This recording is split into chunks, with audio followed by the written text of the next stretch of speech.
યુગ શક્તિ ગાયત્રી જાન્યુઆરી 2000। યુગ નિર્માણ સત્સંકલ્પ 10।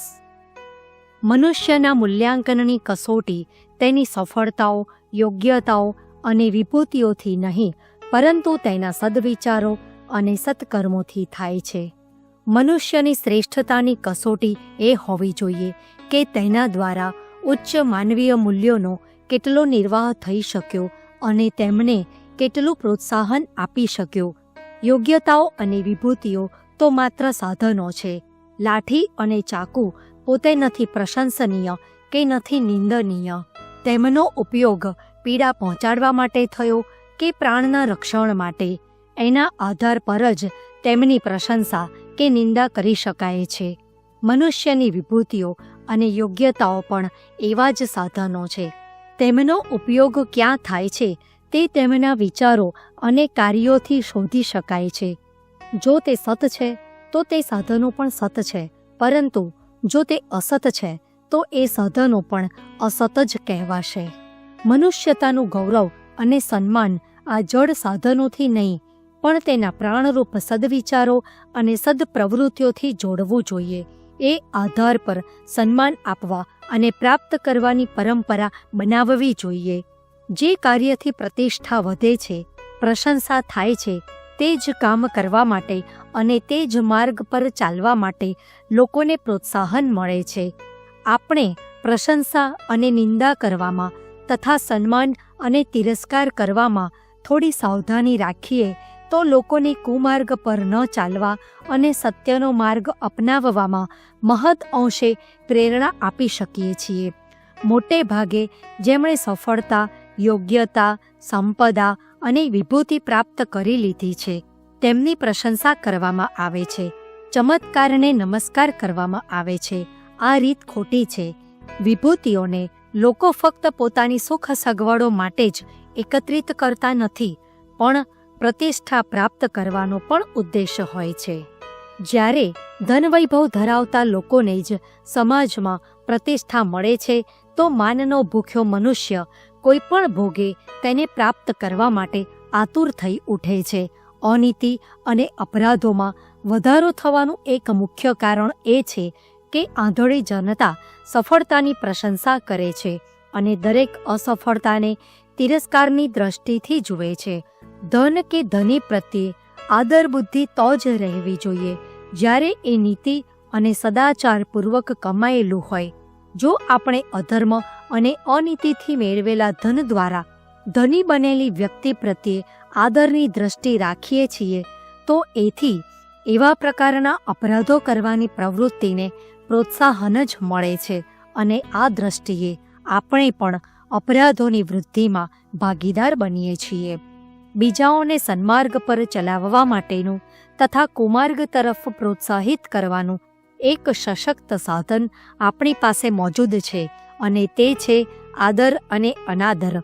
જે રીતે મત આપવો તે એક નાની ઘટના માત્ર છે, પણ તેનું પરિણામ દૂરગામી હોય છે, તે જ રીતે આદરના પ્રગટીકરણનું પણ દૂરગામી પરિણામ શક્ય છે।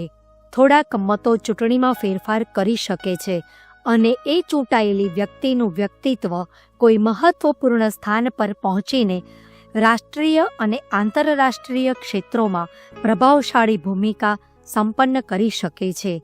થોડા મતો વ્યાપક ક્ષેત્રમાં તેનો પ્રભાવ બતાવી શકે છે અને અસંભવ શક્યતાઓ સાકાર બનાવી શકે છે। તેવી જ રીતે આપણી આદર બુદ્ધિ જો વિવેકપૂર્ણ ભૂમિકા પ્રસ્તુત કરે તો કુમાર્ગ પર ચાલતા કેટલાય કદમ રોકાઈ શકે છે અને સન્માર્ગ પર ચાલતા ખચકાટ અનુભવતા કેટલાય પથિક પ્રેરણા અને પ્રોત્સાહન મેળવીને એ દિશામાં તત્પરતાપૂર્વક અગ્રેસર થઈ શકે છે। જે લોકોએ અવરોધ સહન કરીને પણ પોતાના જીવનમાં કોઈ આદર્શો સ્થાપિત કર્યા હોય તેમનું સાર્વજનિક સન્માન થવું જોઈએ, તેમની મુક્ત કંઠે પ્રશંસા થવી જોઈએ અને જે લોકો નિંદનીય માર્ગો દ્વારા પ્રગતિ કરી રહ્યા હોય તેમની કોઈ પણ રૂપે પ્રશંસા કે મદદ કરવી જોઈએ નહીં। ખરાબ કાર્યોમાં સામેલ થવું એ પણ એક રીતે તેમને પ્રોત્સાહન આપવા જેવું જ છે, કેમ કે શ્રેષ્ઠ પુરુષોની માત્ર ઉપસ્થિતિ જ લોકો તેમનું સમર્થન માની લે છે અને પછી પોતે પણ તેમનો સહયોગ કરવા લાગે છે. આ રીતે અનુચિત કાર્યોમાં આપણું પ્રત્યક્ષ કે પરોક્ષ સમર્થન અંતે તેમને વધારનારું જ સિદ્ધ થાય છે. મનુષ્યનું મૂલ્યાંકન આપણે તેની સફળતાઓ અને વિભૂતિઓથી નહીં, પરંતુ એ નીતિ અને ગતિવિધિના આધાર પર કરવું જોઈએ કે જેની મદદથી એ સફળતા પ્રાપ્ત કરવામાં આવી હોય. બેઈમાનીથી કરોડપતિ બનેલી વ્યક્તિ પણ આપણી દ્રષ્ટિમાં તિરસ્કૃત હોવી જોઈએ, અને જે અસફળ અને ગરીબ વ્યક્તિએ વિષમ પરિસ્થિતિઓમાં પણ જીવનના ઉચ્ચ આદર્શોનું રક્ષણ કર્યું હોય તેને પ્રશંસા, પ્રતિષ્ઠા, સન્માન અને સહયોગ બધું જ પ્રદાન કરવું જોઈએ. એ યાદ રાખવાનું છે કે જ્યાં સુધી જનતાનો, નિંદા પ્રશંસાનો અને આદર તિરસ્કારનો માપદંડ બદલાય નહીં ત્યાં સુધી અપરાધીઓ વધુ ઉત્સાહથી પોતાની સફળતા પર ગર્વ કરી વધુને વધુ ઉદ્દંડ બનતા જશે અને સદાચારને કારણે મર્યાદિત સફળતા કે નિષ્ફળતા પ્રાપ્ત કરનારાઓ ખિન્ન અને નિરાશ રહીને સન્માર્ગથી વિચલિત થવા લાગશે. યુગ નિર્માણ સત્સંકલ્પમાં એ પ્રધાન પ્રેરણા પ્રસ્તુત કરવામાં આવી છે કે આપણે મનુષ્યના મૂલ્યાંકનની કસોટી તેની સફળતાઓ અને વિભૂતિઓને નહીં, સજ્જનતા અને આદર્શવાદને જ માનીશું. ધન્યવાદ. શાંતિકુંજ વિડિયો ગુજરાતી યુટ્યુબ ચેનલને સબસ્ક્રાઇબ કરો તથા બાકીના વિડિયોઝનો લાભ લેવા માટે બેલ આઇકન જરૂર દબાવો. ધન્યવાદ.